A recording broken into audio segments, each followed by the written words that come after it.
Are there any other features of Homer that would be disorienting for an Attic speaker? An Attic speaker? Well, a student of Attic. Oh, well. A student of Attic Greek is different, right? There are lots of, just as you're reading along in Homer, of instances where vowels would be contracted in Attic, and they're not in Homeric Greek. And that, in many cases, that makes it easier. And it does. You can see how the system Yes. works. Yeah, exactly. Yeah. Yeah, the Attic contractions kind of, you have to know what's being contracted anyway, so there's no gain. I got one for you, which is something that in universities that still have Greek composition in their curriculum, by which I mean where as a student you undergo the exercise of trying to convert something in your native language, in this case English, into Attic Greek, so 5th or 4th century Greek, BCE. So in situations like that, well, you get wrapped on the knuckle if you have a subject that is a neuter plural, and then you make that go with a verb that's also in the plural. No, no, no. It has to be singular. So that's Attic, and it would be wrong to have a neuter plural subject and a plural verb going with that subject. In Homeric poetry, it happens all the time, partly because Ionians did it. Yeah, and it can be both ways. Yeah, You can yeah. have a plural or a singular. Oh, yeah. And it gives you versatility too. Right. Yeah. So in many ways, the Homeric language is easier than the spoken language of Attic or the spoken language of Doric, as people spoke it in, I don't know, Corinth. I can multiply the examples hundredfold. Yeah.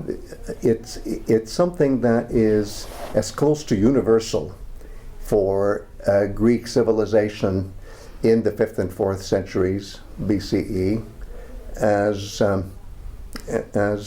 almost anything, as maybe visual arts. Yeah. That would be pretty universal. Yeah. You could understand that, and you can certainly understand Homeric poetry. Yeah.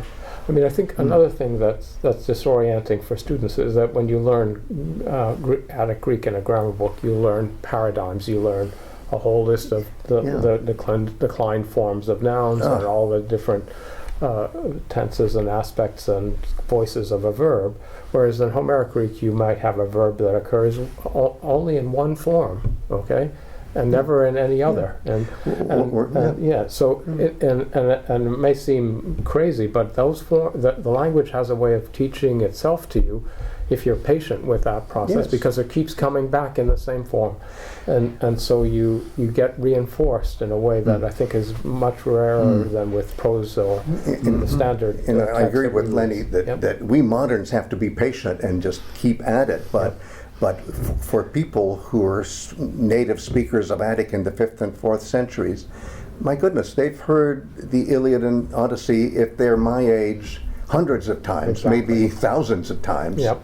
And so it's also part of their elevated super language because they know it so well. Herodotus in the second scroll of his history says, if you really want to be educated, just know your Homer.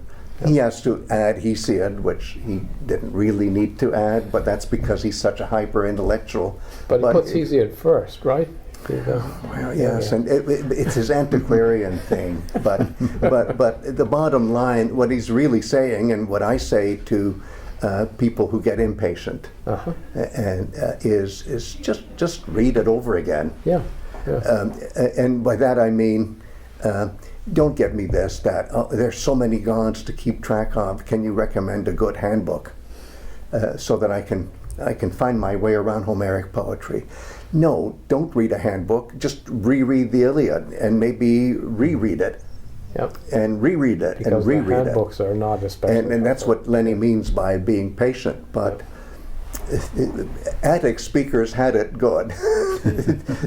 They were really experienced in this. They wouldn't have really given that much thought. Oh, this is an Aeolic genitive, but oh, this is an Ionic genitive. No, They just knew all that stuff. they just slot in. To give my example about the genitive of a pronoun and their 6, 7, 8 forms. Yeah, exactly. Lenny mentioned the other kind of example where there's only one grammatical form of a word, and you're expecting 17 others, and they just don't happen. But the flip side is, and maybe this gets people even more despairing, is, oh, how am I going to memorize this grammar if there are 6 or 7 separate different ways of how to do the genitive of pronoun X?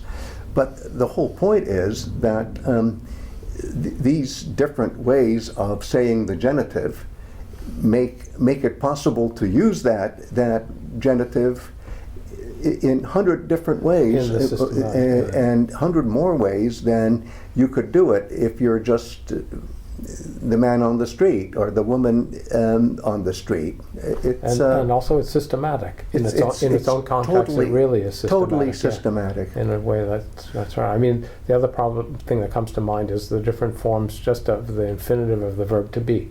So you have, there are 4 or 5 of them, right? Yeah. And so you might say this is mind-bogglingly difficult, but the principle there is something that gets regenerated in all sorts of other forms. You can start to get a grip on it if you just are. You should give examples. Just throw them out for people. The verb to be. So Anai, Mn, Mni. Anai is the one that would be familiar to know. people learning Attic Greek, but then there's Mn, Mni. And so forth. Yeah. That's already more than enough for the impatient modern. They're all the same, grammatically speaking, the same form, but they're metrically different. That's right. And you see these endings again and again, so it's... and that's why they're so useful, because they're metrically different. So but I need to the notion of the superlanguage. Superlanguage. Which is such a beautiful idea. Yeah. I wanted to go back to Keith's question about these Attic-speaking people who are minding their business and having troubles. And what I'm suggesting already is they're not having all that much trouble. Right. But let's stick with Attic-speaking people in the 5th and 4th centuries, BCE. One thing I do want to note is I've been so busy going backwards in time, saying, well, before things really got solidified, crystallized, the last creative phase of Homeric language was in the Ionic dialect, and then there's a kind of earlier phase that modulates into the later phase, which is Aeolic, and then there's a still earlier phase that you might as well call Mycenaean. But I should also say, and this is somewhat negligible, that in the 5th and 4th centuries, because there was so much transmission happening by way of Attica, by way of Athens, a city-state that claimed that it owned the Iliad and owned the Odyssey, so much was going on that there are actually some unmistakably Attic forms that have also made their way residually into Homeric diction. So a more accurate way of saying what the dialectal picture is. There's kind of a smattering of Attic on the top. Right. It's like powdering with sugar the dessert. Then there's a big chocolate layer of. I said layer. Okay. A phase. But this layer you were seeps talking about into a cake, right? Yeah, it's a cake, and so the chocolate really, seeps into the next stage, which is Aeolic.